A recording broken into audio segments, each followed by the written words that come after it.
Hello, good morning, everyone. And I am Satish Kumar, Executive Director and President of the Alliance for an Energy Efficient Economy. I would like to take this opportunity to welcome you all to today's webinar, where we are doing a launch of our report sponsored by Shakti Sustainable Energy Foundation on four-wheeler charging infrastructure, public charging infrastructure. So what I'll do is that I will take a few moments to provide some background and context for today's talk, introduce AEEE for people who are not aware about AEEE, and also very briefly cover the agenda for today's webinar. So so let me talk a little bit about AEEE. I think AEEE, as probably a lot of other people on the webinar would know, that we are Alliance for an Energy Efficient Economy. We are a not-for-profit organization, and we play a dual role. So we work as a policy think tank and work on various policy advocacy issues related to public utilities and e-mobility, and then also in the buildings and communities, industrial energy efficiency, state and local actions, and energy data services.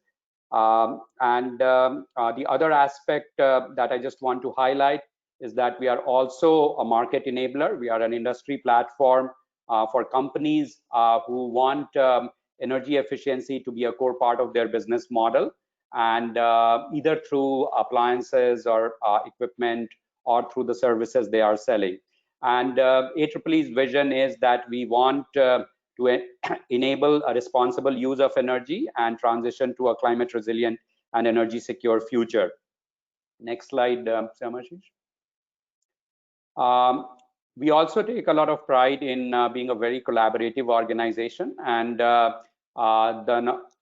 list of entities that you show below are a sampling of some of the organizations from the public sector, government organizations like Niti Aayog, Ministry of Environment, Forest and Climate Change, Department of Science and Technology, Bureau of Energy Efficiency, Department of Heavy Industries, some of the our funders who work very closely with us, including Shakti Sustainable Energy Foundation, which is funding this study, but also MacArthur Foundation, Oak Foundation, Good Energies Foundation, and then a host of peer organizations, both national, international, as well as some multilateral and bilateral entities.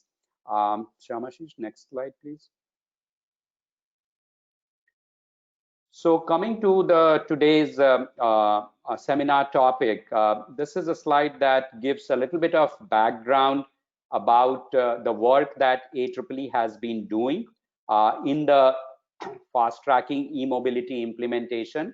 The report that we are going to be talking about today is part of the work that AEEE has been doing, AEEE's power utilities and e-mobility team that has been doing on the charging infrastructure for both in terms of public urban bus fleets in tier 1, tier 2 Indian cities. This was a report that was launched a few months ago, and today's webinar is focused on the work that we have done on the charging infrastructure for four-wheelers, public charging infrastructure for four-wheelers in Indian cities, and it is primarily focused on commercial fleets. So whether it's the corporate fleets or whether it's the infrastructure and logistics section of the commercial fleet vehicles. What we are going to be doing is that we will have the team which has worked hard on this report that will go into the details. But here are some other reports and what is coming down the pike from AEEE that is listed here. So we have the Charging India's bus transport report, which is already launched, and most of you should have access. It's available on our website. We are also working on looking at electricity tariffs landscape for electrical vehicles. So that report is going to be launched pretty soon. And then there are some other reports which are various stages of development, which you will be invited to, just like this in the future. Apart from that, there is also another program in the space of transportation, which is the green vehicle rating for 2 and 3 wheelers.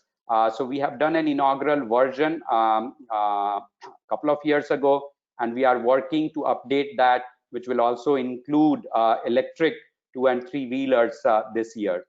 And then there is another project that we are doing where we are working with the Uttarakhand states in the Himalayan region to facilitate possible electrification of public bus fleets there. So I think next slide. So as I mentioned, the topic for today's webinar is Charging India's Four-Wheeler Transport, a guide for planning public charging infrastructure for the four-wheeler fleets in Indian cities. So I think the key point is that it's a public charging infrastructure that we are looking at, and you will hear more about this from Mr. Vivek Chandran, who has been the program manager. He's the associate director for transport at Shakti Sustainable Energy Foundation. So my special thanks to Vivek for supporting this study. And then they will be assisted by Mr. Shyamasis. He's the principal research associate and currently leading the power utility and electric mobility at Alliance for an Energy Efficient Economy. And Ms. Chandana Sasidharan, she has been a core team member. She's a senior research associate at AEEE who has also worked on this report. Next. So before I hand the reins to Vivek, I am going to be requesting people to participate in some live polling that we will be doing along the way. So you will see that there are 4 live polling questions that are interspersed through the webinar presentations that my fellow colleagues and Vivek will be giving. And then that will be followed by the launch of the report. And subsequent to that, you will see a question and answer session where all the people in our audience will be invited to submit their questions. And the team at AEEE and Vivek, we will try to answer the questions to the best of our ability. So apart from the live polling that you will see, we also are keeping this conversation going on Charging India's four-wheeler transport online.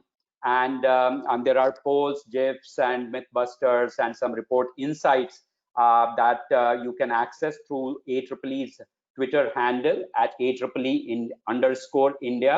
And this campaign is going on from May 28th until June 3rd. And I'll request people to join, I think, in that conversation on the Twitter platform there. The first polling question that is shown on the screen is how many electric cars will be on road in India in year 2023? And we are requesting you to weigh in with your verdict. And Chandana is controlling this. This is going to be live for 30 seconds. So I would request people to click one of the 3 options that is currently showing on the screen, and we will show the results immediately after 30 seconds.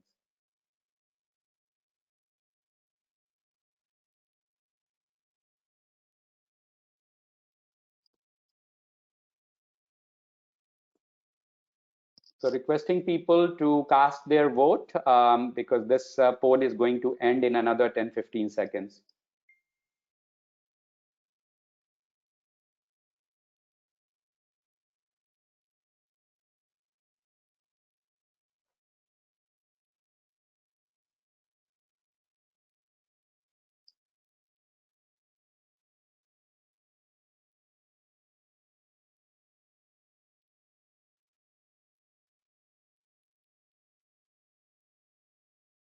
Okay, so looks like people are, I think, more on the bullish on the future of electric cars in India. And as you can see, that the two top responses are more than 20,000 with 48%, and then 10 to 20,000 with 46%. And so that's good to know that, and probably acceptable because people who will be interested in this topic are on this webinar. Okay, let's go back to the slide. And what I would do is that I am going to hand this over right now to Vivek. And Vivek, you can take the floor from me, and Chandana, you can transfer the presentership. Thank you so much, Dr. Satish. I'm hoping I'm audible and visible as well at the same time. So it's of course a great pleasure to be able to address this gathering here and provide the keynote address on the launch of the four-wheeler charging report. Good morning, one and all, and thank you for joining us today. So like Dr. Satish said, I'm Vivek Chandran. I lead the transport and electric mobility vertical at Shakti Sustainable Energy Foundation. For those of you who may not be familiar with Shakti, a quick introduction.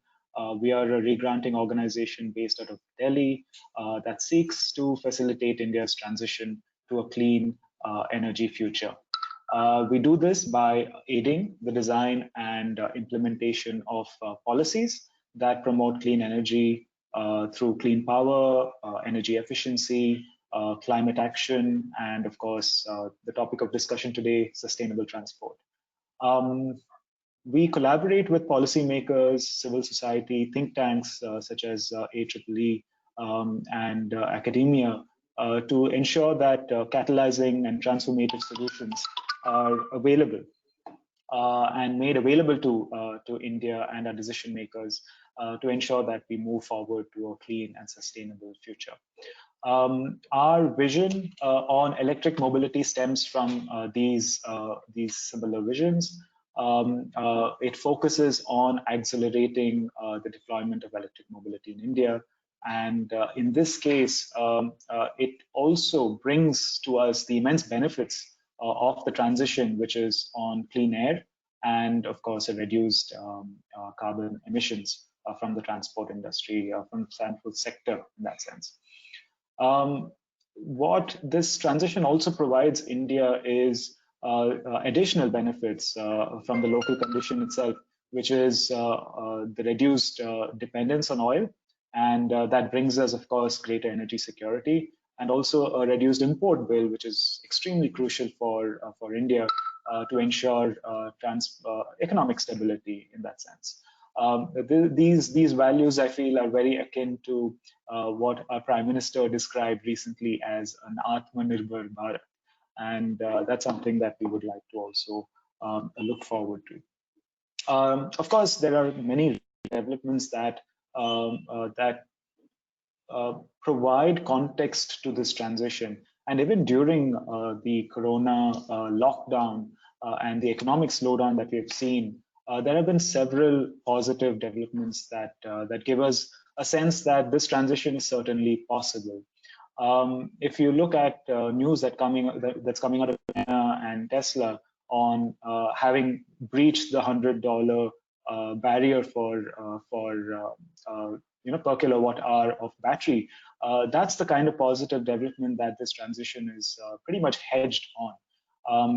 So CATL, the battery manufacturer in China, has also, I think, earlier in the past, just a few months ago, I think it was November, October of 2019, had a similar claim for Volkswagen's batteries, which is also something they will be producing.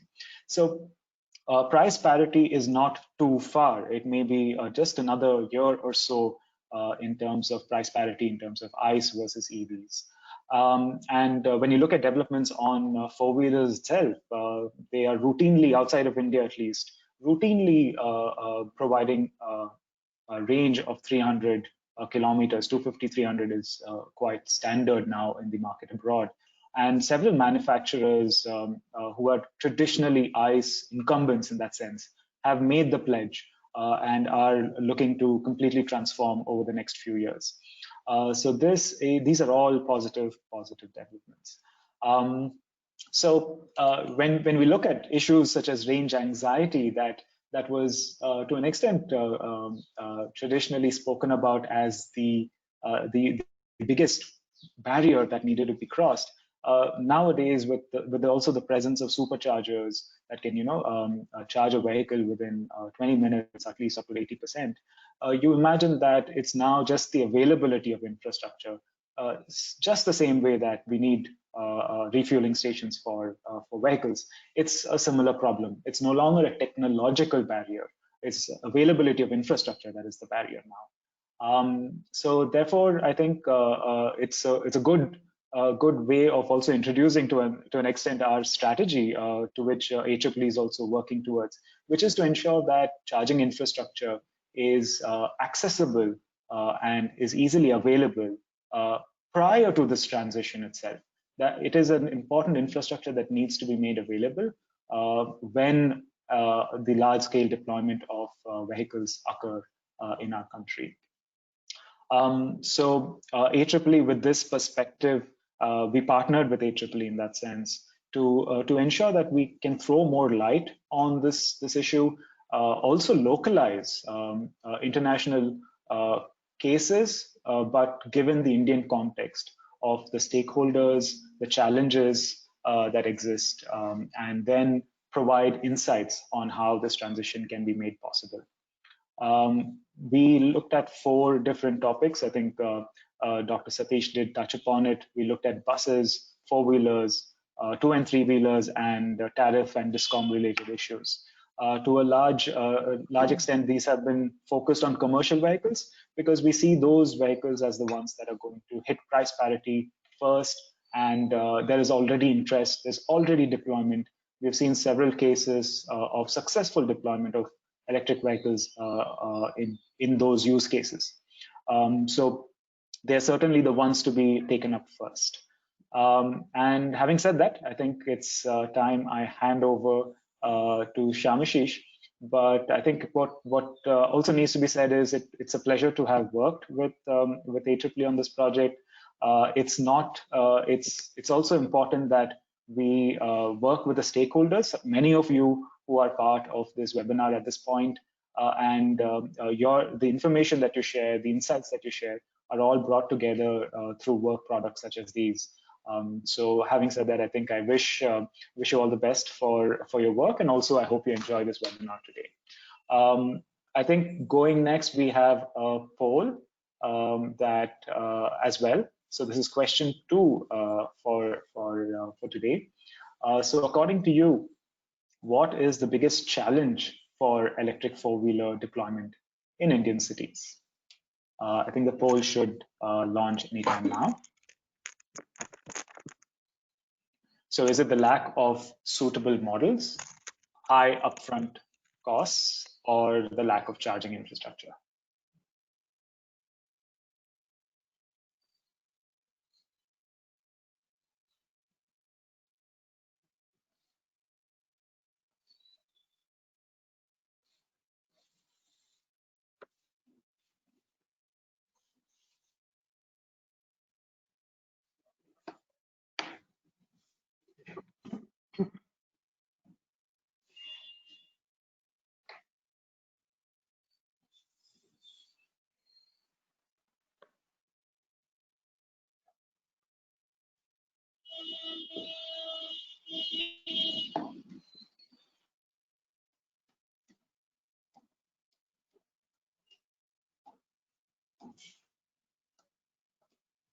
Okay, so I guess we have the results here. And yes, I think it's consistent that it's lack of charging infrastructure as well as the high upfront costs. Yes, so I think this is a good segue, I guess, into this project itself, and to learn more about one of at least the second more top issue that we face on deploying charging electric vehicles in India. So over to Shyamasis.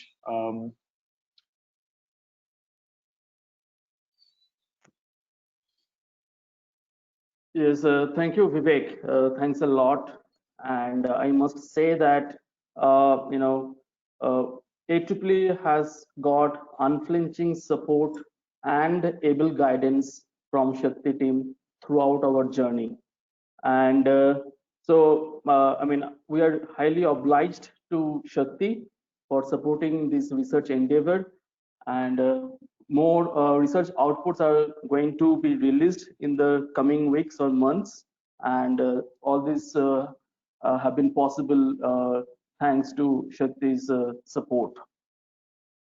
So good morning, everyone. Uh, Thank you for joining us at today's e-launch of the report, Charging India's Four-Wheeler Transport. This is AEEE's first such release using a virtual platform as we are adapting to the new reality. This report is the outcome of a research carried out over the past 1 year approximately. We understand that electric mobility sector in India is at a nascent stage. In spite of the government's unambiguous policy signal and considerable financial support, the EV market development is still on a bumpy road. One significant challenge with regard to scaling up EV adoption in the country is found to be the lack of provision of EV charging infrastructure, which even the polling results indicate. The four-wheeler segment in particular, we find is grappling with this barrier. And our research is actually to address some of these barriers from the knowledge point of view, actually. So as we are going to present the slides, if you have any question, please type your questions in the question window, and we are going to address them at the end of the presentation. So just please be patient, and we will definitely address the questions at the end of the presentation. So we understand that lack of definite charging infrastructure is a challenge. We also feel that there is a dilemma in scaling up public charging infra when there are just a handful of electric four-wheelers on the road. However, getting stuck in finding out whether EV sales should precede investment in charging infra will take us to nowhere. And we believe that it is time to move from words to action, on ground action. We also understand that planning public electric four-wheeler charging infrastructure in the Indian context is akin to solving a jigsaw puzzle. There are various elements involved in the planning, such as the vehicle models, vehicle segments, types of chargers, and their technical and commercial specifications, observed commute or travel patterns, factors involved in selecting charging facility locations, available electricity distribution network, etc., etc. It is important to appreciate that India's infrastructural challenges are unique. The best practices seen in advanced international markets may not be feasible or effective to address India's problems. Hence, the approach to tackling challenges and finding solutions needs to be homegrown or tailor-made for the Indian cities. So coming to the objective and scope of the report. This study aims to facilitate the planning and establishment of public electric four-wheeler charging infrastructure in Indian cities. To this end, this research sets three main objectives. First, to formulate an effective and easy to apply framework for facilitating the identification of locations for public charging infrastructure for different electric four-wheeler segments. Number two, to develop a tool to evaluate the suitability of different charging technologies and objectively select the best fit for deployment at potential public charging locations or facilities. And the third objective is to provide useful guidance for the establishment of public charging facilities. We believe that the research results can potentially help a range of actors from the central nodal agency and state nodal agencies, two important stakeholders in the ecosystem, to public implementing agencies and power distribution utilities to urban local bodies and urban development authorities. We also believe that all of the stakeholders can find specific and actionable takeaways in this study and potentially use this report as a go-to reference when implementing public charging infrastructure in Indian cities. In terms of scope, the exercise takes into account the Indian electric four-wheeler market and the public parking options or patterns we commonly see in the Indian cities. Second, we have taken into account the specifications of the charging technologies currently available in the Indian market and the guidelines issued by the Ministry of Power on 1st of October 2019 to set up public charging stations in a 3x3 kilometer grid in a city. We believe that this study will go a long way in supporting the planning and establishment of the charging stations in this particular grid as proposed in the current guidelines issued by the ministry. So the share of four-wheeler commercial fleet in both passenger and goods transport in Indian cities is found to increase rapidly. Because of lower per kilometer running cost of an EV as compared to an IC vehicle, there is a clear business case for adoption of EVs in the commercial four-wheeler fleet. Hence, four-wheeler commercial fleets are considered to be a potential target segment for electrification. There is going to be significant charging demand from four-wheeler commercial fleets, and consequently, the upcoming public charging facilities need to cater to these fleets to an appreciable extent, in addition to the private electric cars. It is anticipated that the bulk of the private electric four-wheeler charging would be in the form of home charging. Because a commercial four-wheeler covers more kilometers per day than a private vehicle, the requirement for charging would also be higher in the case of the commercial fleets. We understand that successful deployment of this public infrastructure depends on a set of intertwined factors, which include capacity utilization of charging facilities, cost recovery by charging service providers, cost-effective establishment and operation of charging facilities, and its accessibility. So we believe that careful planning of charging infrastructure is going to be critical to achieve optimum of these factors. And in the process, one should consider two key elements: where to charge and how to charge. In the coming slides, we will deep dive into these two aspects. We find that the operation of commercial four-wheeler fleets varies significantly based on the purpose of use or mobility, origin and destination points of the trips, trip attraction or generation models, service or business catchment area, and other factors also. Upon careful scrutiny of the different kinds of operations of commercial four-wheeler fleets, they can be broadly segmented into two categories based on the type of load they carry, that is passengers or goods. Each of these broad categories can be further segmented, and let's see what are those segments. So as you can see in the figure, there is a cab on demand fleet, there is office fleet under the passenger category, and then there are logistic fleets which cover delivery of food, grocery, courier, and other e-commerce activities under the goods vehicle category. And we believe that these commercial fleets would depend on a host of charging facilities which would differ primarily based on locational aspect. So let's find out the different types of public charging facilities. The figure highlights the different possibilities. These are, as you can see, en route public charging facility. So these charging facilities are going to be located on the sides of the roads. They are similar to regular fuel refilling stations and are open to the public. These charging facilities can cater to both private cars and commercial fleets. Then we have charging facility at public parking spaces. So These refer to the parking spaces in public places like parking lots managed by ULBs, malls, business districts, hospitals, schools, community halls, and other institutions that are equipped with EV chargers or battery swapping systems. These facilities are also open to the public, but sometimes there could be restriction on the access.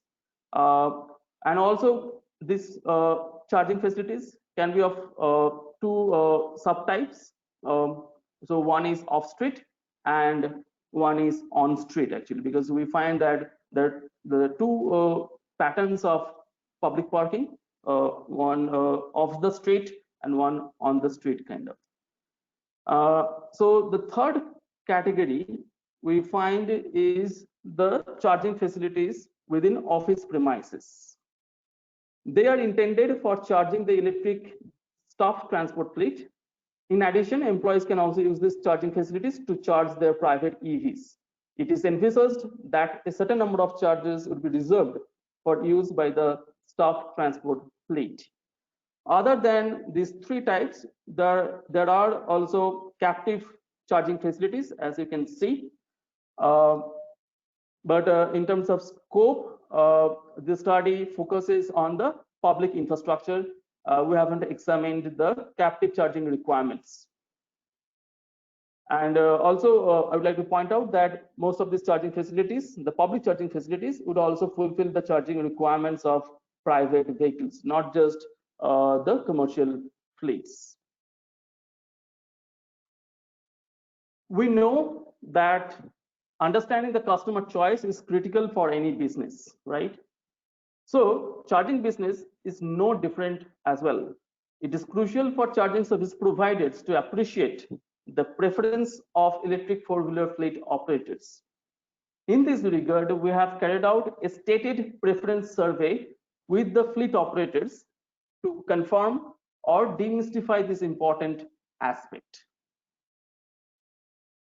As far as on-demand cab fleet is concerned, so this figure shows the survey results which we carried out with on-demand cab fleet operators.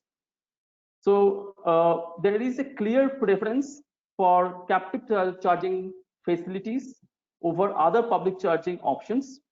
However, we also find from the results that they would also depend on intermediate or opportunity charging to avoid range anxiety, because we understand that the number of kilometers per day this fleet covers is pretty significant. So just depending on captive charging will not really meet their charging requirements. Now, coming to staff transport fleet, we observed that unlike on-demand cab fleet, there is no strong preference for a particular charging facility. There is only slightly higher preference for charging at office premises over other two options, but that is not really pronounced, I would say.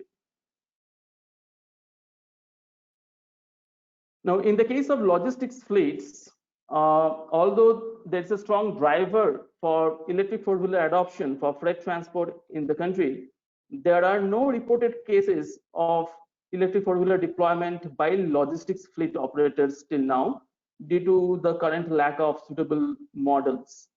Hence, in the absence of hands-on experience of logistics fleet operators in using four-wheelers in their fleets, the survey could not capture the preferences of this segment.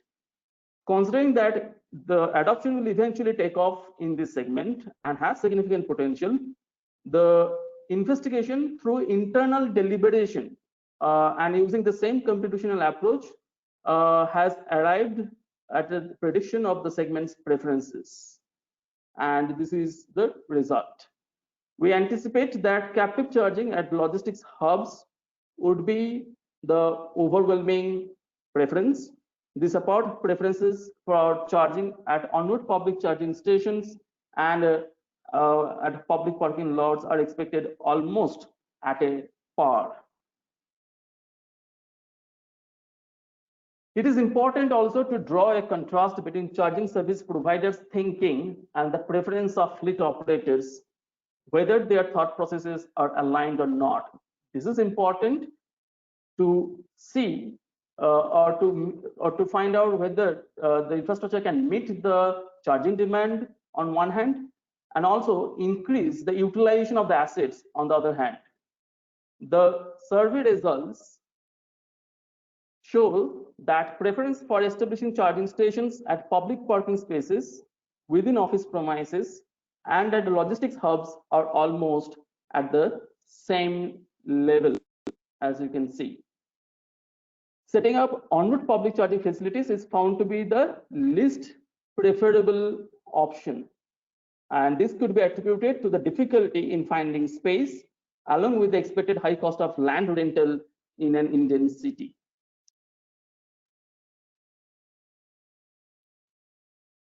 So it is important to note that it is critical to select the right location of a public charging facility, but it is also a challenge. Effectiveness and economic viability of running a charging facility depend on its utilization, which is contingent on the selection of a good location for the charging facility. To make the site selection, the study proposes a stepwise approach. The charging demand potential of prospective locations is evaluated in the first step, as it is vital to understand whether the location have the potential to attract vehicular traffic and thereby charging demand. The locations shortlisted on the ground of charging demand potential should be assessed in the next step based on the availability of requisite supporting land and electrical infrastructure. It should be noted that these two factors are important for site selection for all types of identified public electric four-wheeler charging facilities. Each factor, in turn, is accompanied by a set of locating criteria which vary among different types of charging facilities. Locating criteria are based on the indicative and measurable variables related to a prospective location for a particular type of charging facility, and can be used to determine the feasibility of a site for hosting that type of facility. These criteria allow the implementing agency to objectively gauge whether or not the identified location is suitable for a charging facility. Such an approach would be useful to compare and select suitable locations within a 3x3 kilometer grid in a city, as provision of at least one charging station within each grid is strongly recommended by the Ministry of Power in its latest guidelines. Let's see an illustrative how this approach works. So this is an illustrative of the site selection approach applicable to en route charging facility. The first step in identifying suitable locations for en route charging facilities has again 3 sub-steps, as you can see actually, right? The first sub-step is concerned with the hierarchy of the roads, the data on which is available in the master plan or in the comprehensive mobility plan of an urban area. The road hierarchy is composed of classes like arterial roads, sub-arterial roads, collector roads, and local roads, wherein each class of roads has a separate function, design, and usage rules. Higher classes of roads cater to higher volumes of traffic.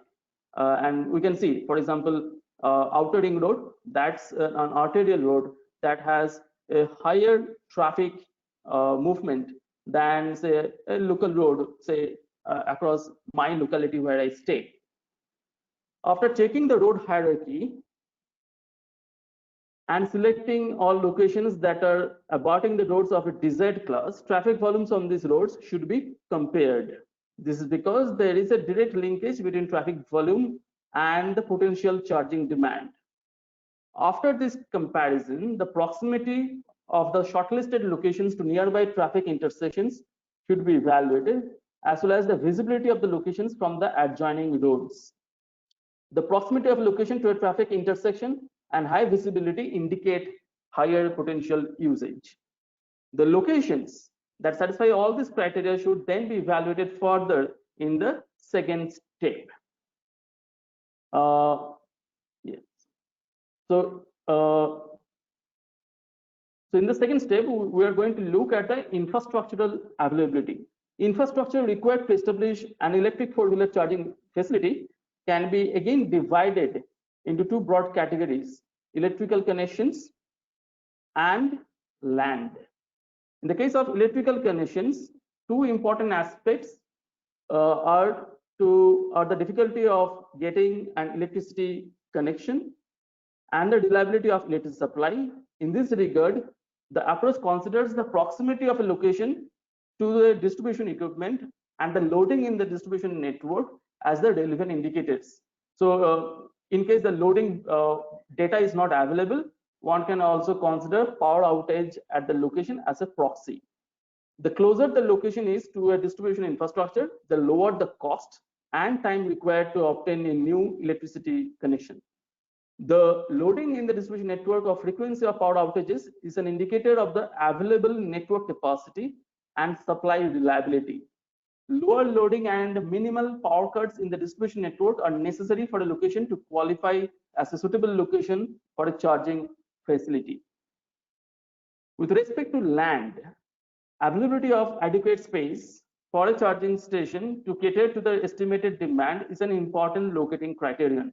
Once availability of sufficient space is ensured at a location, its circle rate should be compared with other prospective locations to evaluate the cost effectiveness of each option. And we understand that the land rental or the land cost is pretty high, and it can impact the business case in case of setting up public charging infrastructure in a locality. It is important to note that the sequential steps and criteria would vary with the type of charging facility. We have developed the approach separately for off-street public parking space, on-street public parking space, and charging facility within office premises. The approaches can serve as a point of reference in site selection and help implementing agencies identify the potential locations for setting up the different types of charging facilities. Would also like to underline here that in addition to the identified locating criteria, there could be a range of other factors such as the condition of the parking surface or regulatory cap on parking charges in different areas, which may impact an implementing agency's locating choices. This study doesn't cover every single aspect of locating criteria, as the purpose is to identify the key determinants in site selection and also to keep the approach simple and easily usable. Here I would like to hand over the presentation to Chandana, my colleague. Chandana, the floor is yours. Hello everyone, I am going to take you to a poll directly. As you can see, the question is, we have shown you what kind of commercial fleet segments are there. And the question for you is, which of these commercial segments do you think will get electrified faster?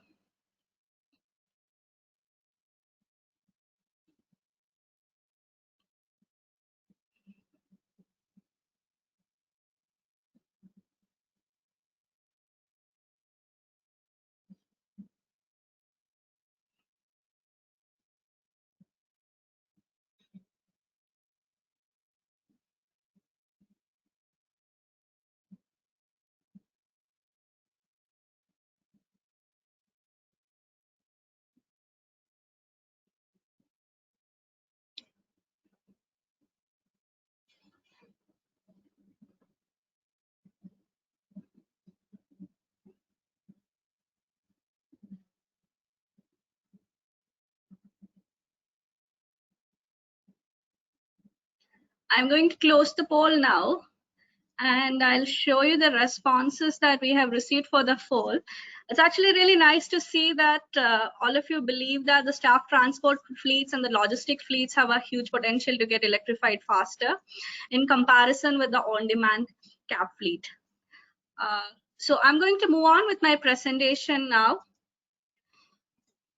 Shyamasis, can we go to the next slide? Yeah. So I am going to be talking to you about how to charge the electric vehicles, that is on the basis of the charging technology. We have already seen the locations, the where to charge for electric vehicles. What we found when we were looking at charging technologies for cars is that there is a lot of difference between the charging technologies that are used for cars that is distributed globally. This could be on the method of power transfer, what is the power rating of the charger, based on the communication, based on the protection aspects, so on and so forth. So one of the noticeable feature that we found about the charging standards is that they're all regional. So there are standards which are specific to USA, there are standards which are specific to China, there are standards which are specific to Europe, and so the story goes. When we wanted to make a classification framework for charging technologies, this was the biggest problem that we had to overcome. And what we found was it is not possible to divorce the charging technology from what is the distribution network. And when we are talking about India, we have to consider what are the standard practices that are followed in India's distribution network. For example, most of us get a 230 volt single phase power supply at our home.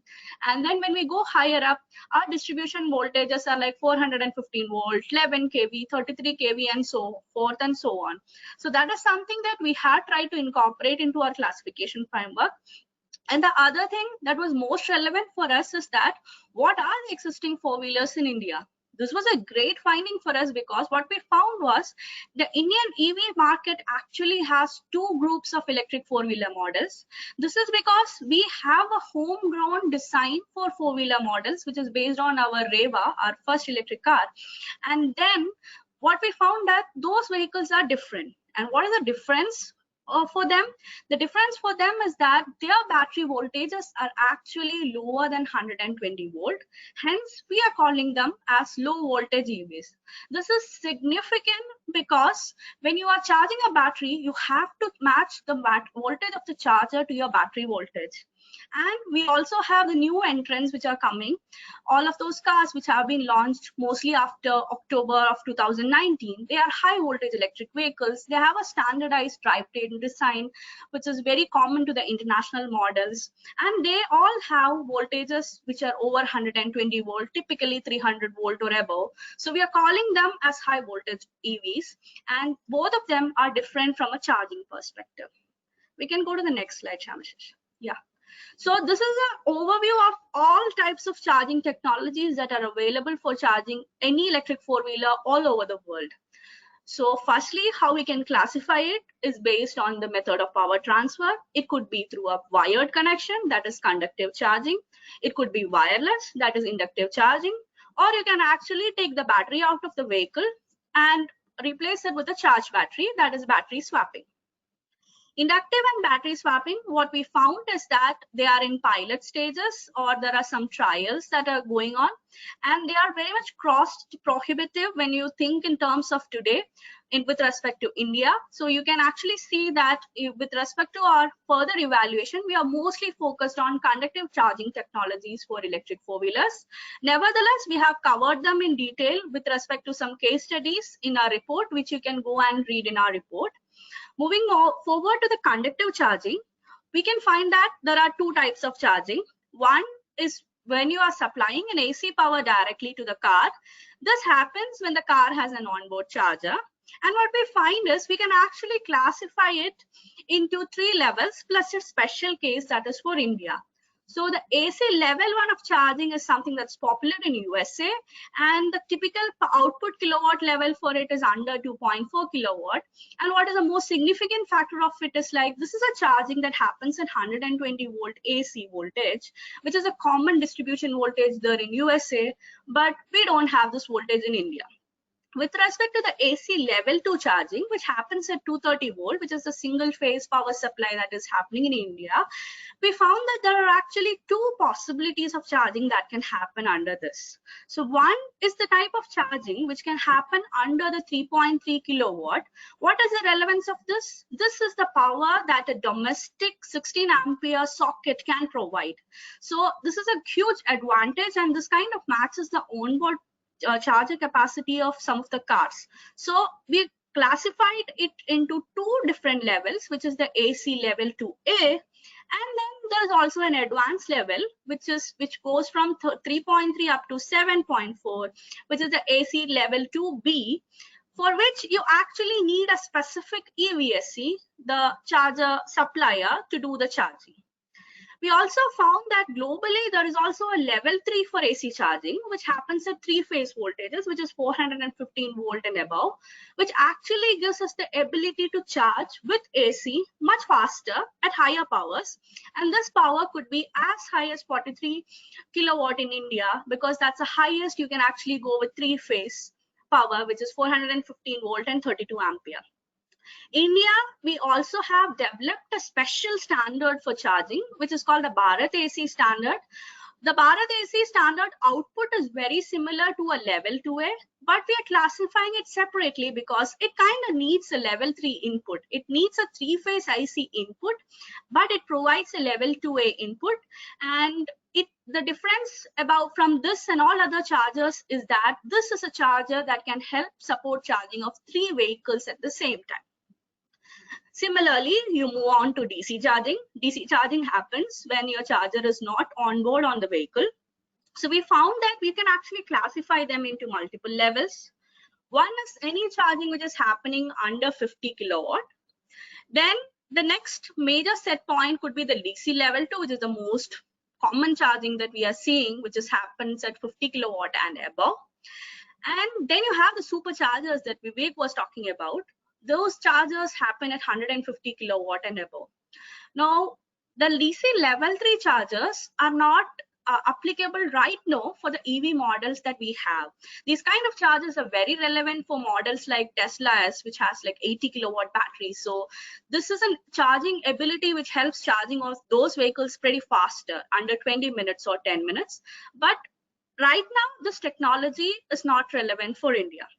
And as I told you earlier, India has a different set of an electric car, which has a low voltage battery pack. So for that, India had to design a specific standard for it, which is the Bharat DC standard. This is a standard which can support faster charging of a low voltage vehicle, but at a different voltage level, as you can see. And this capacity is up to either it's a 10 kilowatt charger, or most commonly it's a 15 kilowatt charger. That's about the chargers. Shyamasis, if we can move to the next slide. Yeah, I'm going to show you some pictures. So these are the pictures you might see commonly. And what are the charging technologies that are relevant for India? We have tried to capture in one image, which shows you all type of chargers. As you can see, we can call them into what are typically the Indian kind of standards and what are the international standards. So an AC level 2A charger could be as simple as an industrial plug point, which is something that is allowed for home charging or private charging under the Indian standards. So you have two standards, one for an AC charger. As you can see, this is a charger which has a 10 kilowatt input, but a level 2 AC output, which is a Bharat AC charger with 3 outlets. Then you have the Bharat DC chargers. These could be the charger that you are seeing mostly in all of the public charging installations that are there right now, which is also relevant because we have a high population of the low voltage AC cars right now. And on the other end, there are chargers which are actually satisfying the international standards. One is a level 2B charger, which actually comes within a box with additional protection and communication features. Then there could be a level 1 DC charger, which is actually a box, which is under 50 kilowatt. But when you hit charging capacity of 50 kilowatt or above, you reach reach a charger which is similar to your Bharat DC charger, but they're actually different because the charging protocols associated here could be CCS or CHAdeMO, and your power capacity is higher. So on Toto, you actually have 3 types of AC charging facilities and 3 types of DC charging facilities for India. Moving on, but Shyamasis, we can move to the next slide. Moving on, what type of charging technology is applicable to what category of four-wheeler? So we said that we have high voltage electric cars and low voltage electric cars. So for the high voltage electric cars, you can apply 5 of these options, which is the 3 types of AC and the 2 type of DC, which is DC level 1 and DC level 2. In the case of a low voltage car, you can use the 2 types of AC charging technology, which is AC2A and Bharat AC charging facility.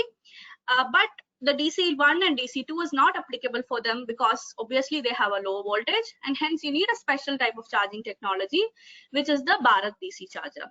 Now, as you can see, even though we have two types of electric cars, we actually have 6 technologies, and then you have to make a decision on which technology to apply where.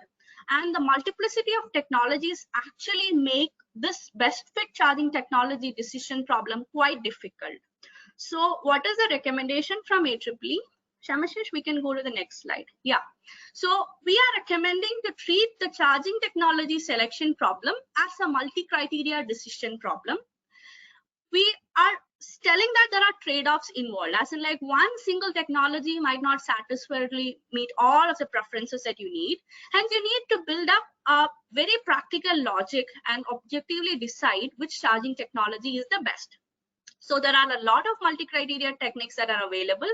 What we are proposing is something simple and something that is easily replicable, and that is called as a multi-criteria decision matrix. So how you go about it is like that. We choose a set of techno-economic parameters, which could be what is the charger capacity, how easy to get a connection, to the cost of the charger, to the cost of the connection and all that. And then you can assign a weight based on a scale. And the weight can be decided based on a location, what is the suitability of the applicant can actually decide the weight.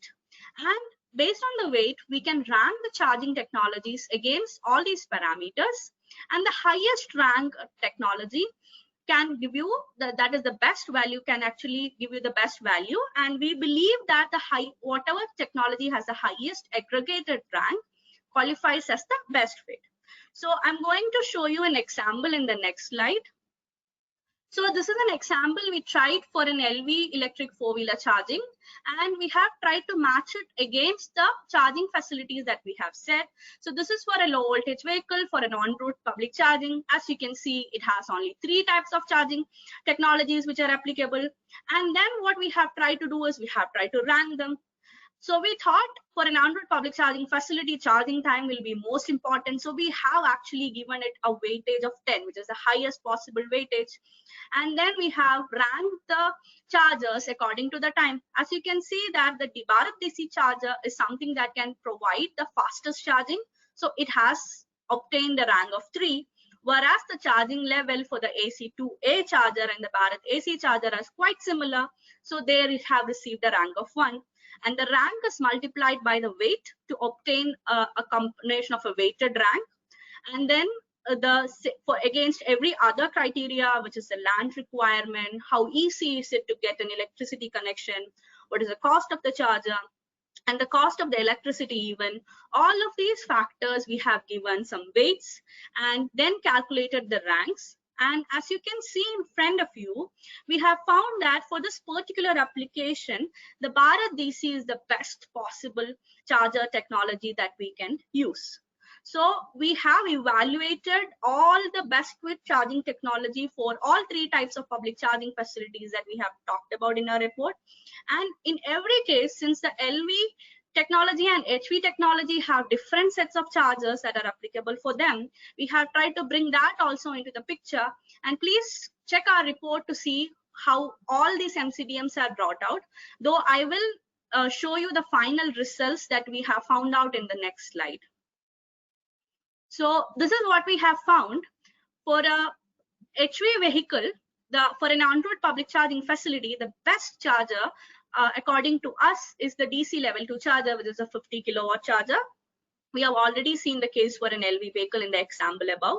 Similarly, for a charging at a public parking space or office premises, we found that the AC level 2 charging is best, and the difference is that AC2A that is applicable for the LV vehicle works better there, and the AC2B actually works best in case you have an HV vehicle. An interesting point to observe here is that if it is an AC2B charger, it is quite possible that it can provide an AC2A supply for a public charging facility or an office premises for an LV vehicle. So this is what our recommendations are right now. By the way, we do want to say that these are not prescriptive in nature. We want to tell them that please approach these MCDMs with caution. Shyamasis, can you click so that, yeah. We do want you to tell them that the MCDM results, please consider it with some caution, because the MCDM result actually depends on the characteristics of a specific location. The way that we have approached this problem is that what is the actual situation, what is the actual cost right now, how the performance works, and what kind of charging technologies are actually applicable for an Indian EV market right now. What we feel is that as the technical design of EVs and chargers are continuously being updated as new models are coming into the market, and the economic performance parameters that we have used for this MCDM will actually change. But then we do want to, what we want to iterate is that please adopt criteria decision-making metrics to do a charging selection technology, but be mindful of what is the asset situation and what are the technology trends that is actually happening in this field. So I think I'm moving on to the final set of slides. What are our key takeaways from our research? So without much ado, what we did find is that what are the two important questions when we want to charge charging infrastructure for electric 4Ws? It's where to charge. So there are three options to go about it. It could be captive charging facilities or parking facility at public parking spaces, or an en-route charging facility. The captive charging facility also includes whatever the charging facility we are proposing at an office premises. That is what you have to consider. And the second most important question is, how do you charge? So that depends on the type of charging technology to be adopted. We have given you a mapping of all the technologies that are applicable for all the cars all over the world, and also what are particularly relevant with respect to India. And we have also showed you how it applies to different type of vehicle models, which is the LV and the HV vehicle. We are anticipating that a significant charging demand would come from the electric four-wheeler commercial fleets, and they will be dependent on the public charging facilities to cater to these demand. Hence, we feel that for the public charging facilities need to be considerate of the preferences of the four-wheeler commercial fleets. But we do know that the operation of the four-wheeler commercial fleets actually varies a lot significantly. It is dependent on the fleet operation patterns, and hence their charging requirement would considerably differ. So it becomes crucial for the charging business to appreciate the preference of the E4W fleet operators. And that is something that we had tried to capture through our survey to show you that how each fleet operator is thinking. We also believe that it is most important to draw a contrast between how the charging service providers are thinking and how the fleet operators are thinking. And we see that they have a similar set of a preference for charging at public parking spaces or within office premises and at logistic hubs. But they don't really agree on the on-road charging. And we understand that the major contributing factor for it could be the land cost and the land availability. Moving on to the next set of takeaways, what we find is that it is important for a charging facility to have effectiveness and economic viability, which would be actually dependent on the utilization of the chargers. So we do want everybody to approach the charging location selection problem with a logic, and the logic that we are recommending is that a stepwise logic, which is considerate of the charging demand potential, as well as the infrastructure availability of the location, which includes both electrical infrastructure and land infrastructure. Iterating the point earlier, the Indian EV market is very distinct from the world because we actually have a homegrown design of low voltage EVs, and they might actually stay here because they are low cost models. And on the other end, we also have a set of high voltage EVs, which are very similar to the international car models, and they are also coming into the Indian market. And as far as the charging is concerned, not all chargers are suitable for both LVs and HV EVs. And we believe that the selection of best fit charging technology is actually dependent on a set of technical and economic parameters, and there are trade-offs involved. One single technology might not satisfy all the preferences, and hence there is a need for a logical framework to objectively make the decision. And one of the techniques that we are recommending is a multi-criteria decision-making tool. So we are at the end of the presentation, and I will walk you through another poll. This will be the last poll, and then we will move on to the question and answer section. So the question for you is, what type of public charging facility should India focus on for its electric four-wheelers? This is the question that we have for you.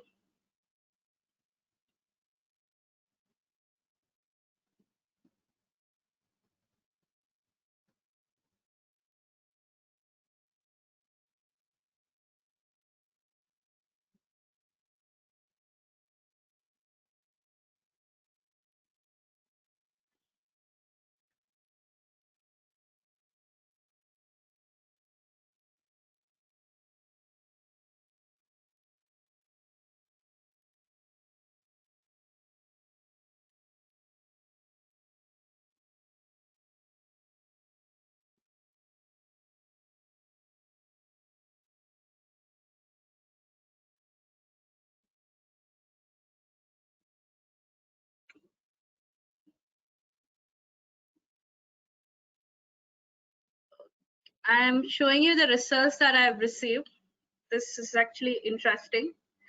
So since we have allowed multiple answers, what we do find is that it's kind of the vote shows that all three kind of facilities that we have proposed are relevant for India. It's actually great to know that. Now I would ask Shyamasis to come back online. So thank you, Chandana, for presenting the how to charge aspect of the study, and that's a very critical, I would say, the question to answer in order to implement an effective public charging infrastructure in Indian cities. We hope that the stakeholders and the audience here would find the findings of the study very practical and useful. And so we are going to share the report with all of you over emails in the coming days. And also we will keep this conversation going online. So please visit our Twitter handle at @AEEE_India between May 28th to June 3rd. And so we will be looking forward to seeing your participation, and please share what you think. So now I think we have reached a stage when we can officially launch the report. I would request Vivek to kind of do the onus of launching the report. And so it's the outcome of, as I mentioned, many many months hard research, hard work, and I think able guidance from Shakti team. And also we would like to thank our peer reviewers. So Ravi Gadepalli from UITP, he has reviewed the report, the draft report, and Mr. N. Mohan from EESL, who is also another peer reviewer for this report. So our gratitude to our peer reviewers, along with team from Shakti, who has also contributed in reviewing the report. And today we have, I think, arrived at a pretty useful report to launch. So Vivek, I would kind of request you to launch the report.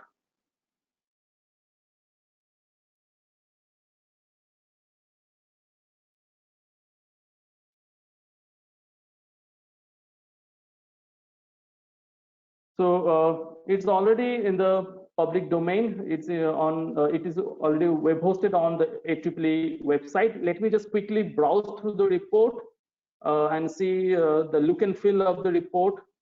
Content, definitely, I think you can take your own time. And as you can see, this is kind of the table of contents. So there is a pretty detailed introduction part. And if you want to skip to a particular section, you can just click and it will take you to that particular section of the report. So we have section on the different four-wheeler transport segments, then how one can do the perfect locating of the charging facilities, then the charging technologies for the four-wheelers, which Chandana described, then the selection of best fit charging technologies. And there is also another chapter which we haven't covered in our presentation in the interest of time, which is very important: stakeholder collaboration in charging infrastructure deployment.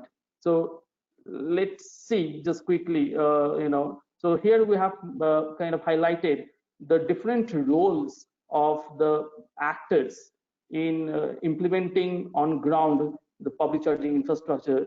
So you have the players like ULBs or the urban development authorities, who are kind of the custodians of public land, and also who kind of manages the public parking spaces. And definitely, the role of power distribution utilities cannot be overemphasized, from providing timely electricity connection and to supplying uninterrupted electricity, to metering and billing, and gradually implementing vehicle grid integration. The utilities part is very crucial. And also we have the new an actor at a state level, which is the state nodal agency. I think they also have an important role to play, and they can actually play the role of a go-between between different stakeholders, engaging with the different market players and ensuring effective coordination, especially in order to address the implementation hurdles. So this is kind of a pictorial depiction of the key roles of the different stakeholders in facilitating charging infrastructure rollout in an Indian city. I would stop here in terms of presenting, and also, yeah, just to mention that there are annexures where you will find additional details. So please feel free to go through the annexures. So you will find a pretty useful details in this segment also. So I will go back to the presentation. So can you see the presentation? Chandran, can you just confirm?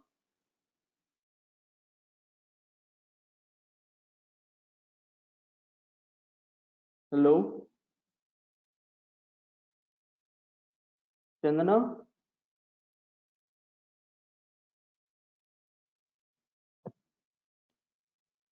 Hello, Shamasis. I think she lost her internet connection. Okay, okay. So I will move to the Q&A session. So the floor is now open for question and answers. So I don't have actually the access to see the questions. So it would be great if someone can read out. Shamasis, I have sent you in our WhatsApp box all the questions in the image. Yeah, but actually those are pretty small. I mean, it's Hello. kind of. Hi, everyone. Yes. I'm sorry I lost. Yeah, I'm Thanks. sorry I lost was my getting internet hard link connection for a actually. minute. Hmm. We can It's okay. continue with the question and answer section now. Yes. So, Chandana, if you can just read out the questions, and we'll see how we can respond to them at this stage. All right. Yeah. So one of the first questions that we have is that is the session recorded, and will the recording be made available later? Yes, the answer is yes for that. And a question that we have is, India's electricity generation is still 80% from coal. So since the person is saying that hence it does not really qualify for the terminology clean. So what is our opinion on the phasing out of fossil fuel based energy? Okay. So yeah, I mean, so again, this is a pretty common question these days. So whether EV is a cleaner mode of transport or not definitely depends on the electricity generation mix. And we know that thermal power plants, they contribute the lion's share to the generation. However, if we do a calculation and compare the kind of energy consumption of an IC vehicle with a comparable EV model, we find that there is still a slight I would say, mitigation benefit from EV, even today, considering today's grid emission factor. And as we know that the share of renewables in the grid electricity is going to increase. Already, large solar parks are coming online. So definitely the grid emission factor will come down in the coming days. So if we don't make the move, if we don't invest money in this technology, then I think there will be a significant opportunity cost. So definitely, we should be looking forward than just getting stuck at today. Apart from this, it's also easy to manage, a centralized emission source, say the thermal power plants, than managing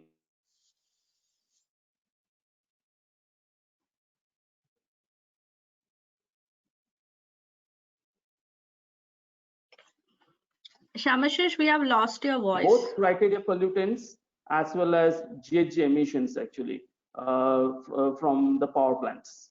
So I would say that, yes, the power.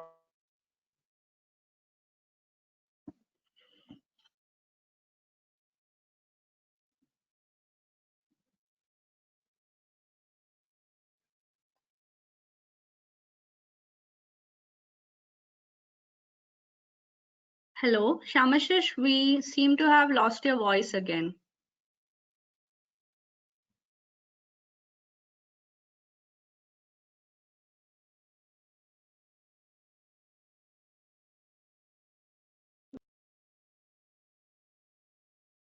Hello, am I audible?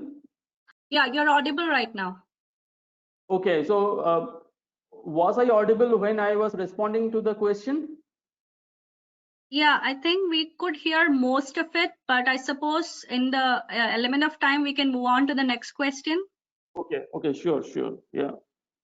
So the next question is, can you please elaborate the difference between off-street and on-street parking? So on-street parking, as we can see that the vehicles are parked along the carriageway adjacent to the road. So they are kind of parked beside the curb or beside the wall on the carriageway. And in case of off-street parking, it is definitely off the carriageway. So I think that is also pretty much seen in Indian cities, that there are like dedicated land parcels for parking of vehicles in those off-road spaces, actually. So that is the off-street, actually. Yeah, so you will definitely find more details in the report. Yeah. Next question, Chandana. Yeah, next question that we have is, how do we see that the charging utilization as a percentage split between public and private charging points? Okay, Chandana, have we really addressed like what could be the split between public and private? I think it's difficult to say, but I think the private charging would mostly cater to the private electric cars, and that would be mostly at home. So we have also mentioned in our report, and also I think I kind of highlighted in our presentation that home charging would meet the bulk of the charging demand of private cars. So that is the private segment, and definitely there are captive charging facilities also. So cab on demand or logistics fleets or other business operations may have their own captive charging facilities, and that will constitute the private charging. But public charging infrastructure is going to be critical, because neither commercial fleets nor private electric cars can entirely depend on captive or in-house charging. They would require opportunity charging, and public charging infrastructure can only cater to that charging demand. Otherwise, addressing range anxiety would be an issue. Next question, Chandana. Yeah, can you specify the Indian cities in which the survey was conducted? So I am going to answer that question. Yeah, So we did not look it from a city-specific approach. The person that we have approached are the actual fleet operators or the charging service provider. And so these are the people that we have reached out to. So the answer for that is that it was not done from a city specific perspective, and we have actually mentioned the people that we have surveyed at the end of our report. So possibly that gives you a better perspective. All right, I am going to the next question. The next question is that why are we targeting only battery electric vehicles? Why not fuel cell electric vehicles? And also study the infrastructure.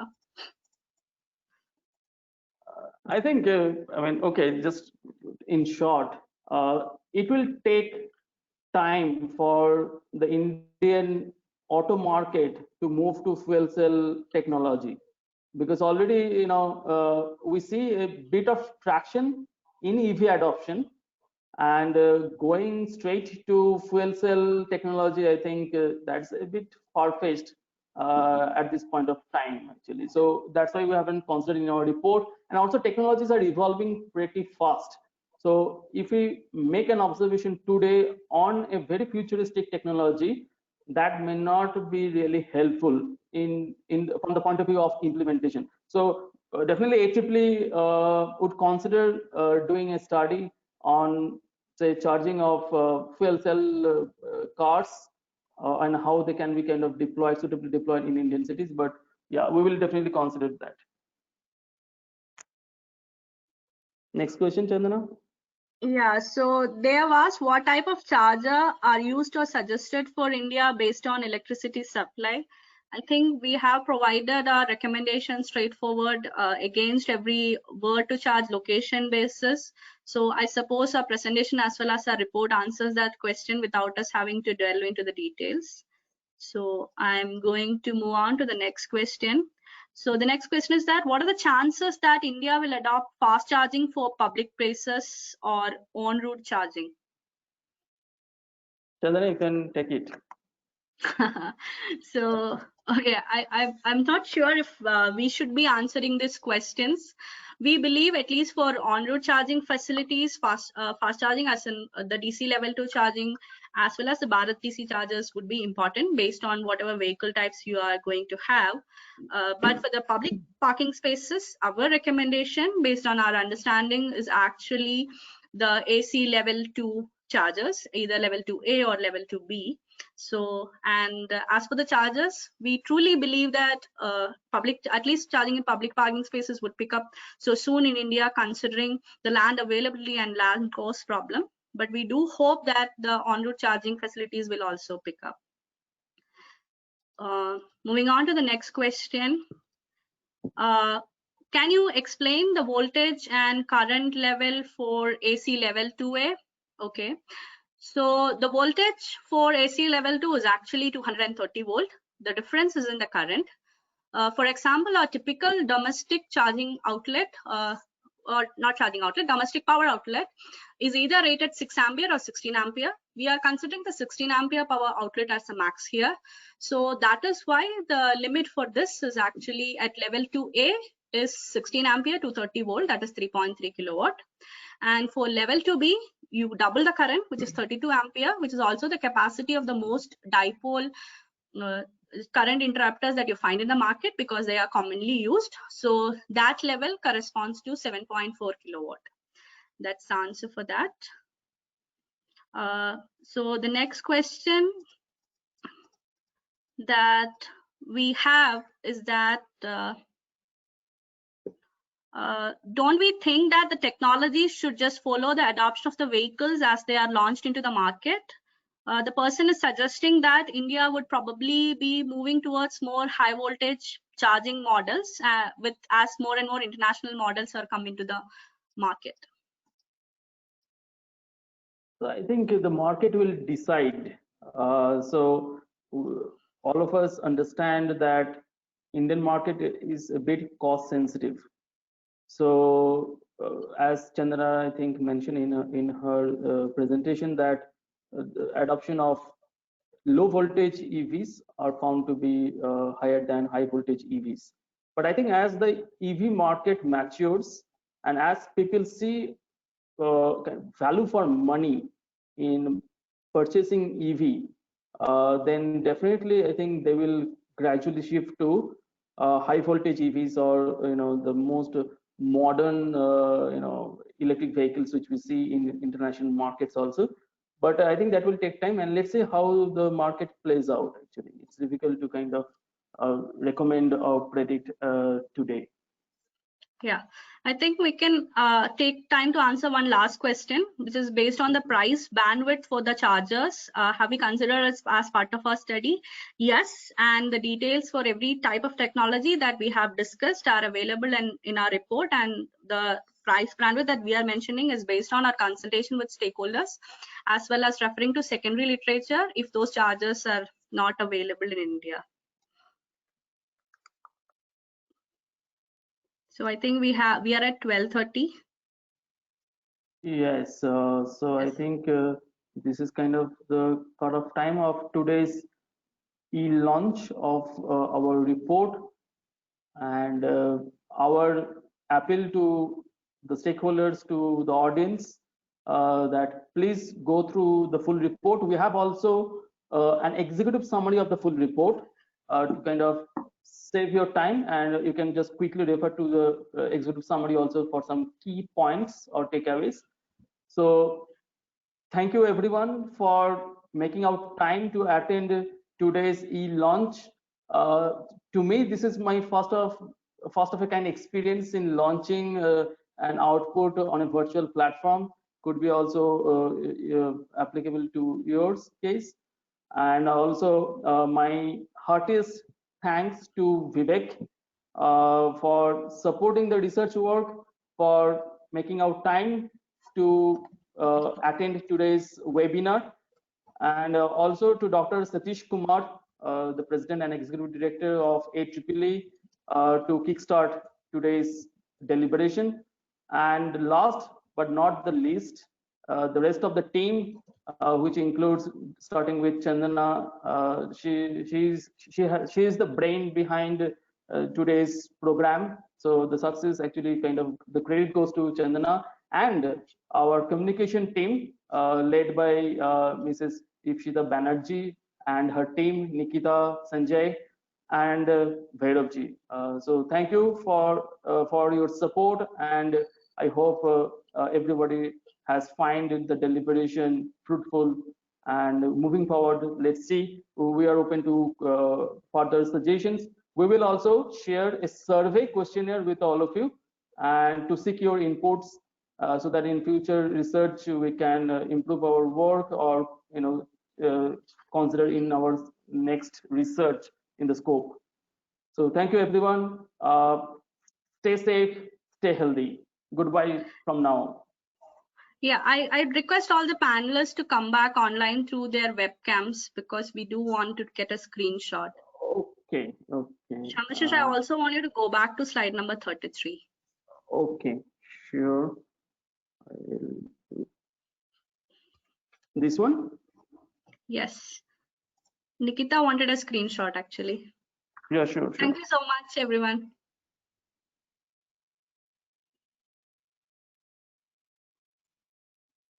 Hi, Nikita.